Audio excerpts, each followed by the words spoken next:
சுப வேளையான இன்று காலை 9 மணி அளவில் விசேட வழிபாடுகள் நடைபெற்றதன் பின்னர் புத்த பகவானின் புனித சின்னங்கள் விஹாரையில் உள்ள மண்டபத்திற்கு கொண்டு வரப்பட்டன.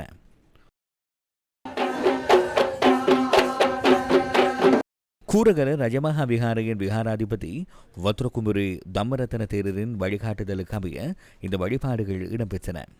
பக்தர்களுக்கு மகா சங்கத்தினர் ஆசி வழங்கியதை அடுத்து புனித சின்னங்கள் விசேட ஊர்தியில் வைக்கப்பட்டன.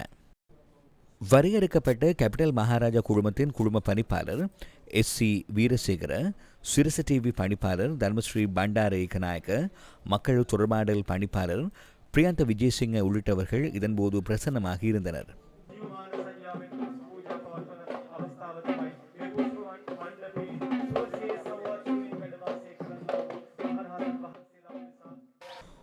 கொழும்பு பிரேபுக் பிளேஸில் அமைக்கப்பட்டுள்ள சிரச வெசாக் வலயத்தில் பிரதிஷ்டை செய்யப்பட உள்ள புனித சின்னங்களை தாங்கிய ஊர்தி பவனி பெல்மடுல்ல கனேகம அரமணபுல ரன்கொத் ரஜமஹா விஹாரையை இன்றிரவு சென்றடைந்தது.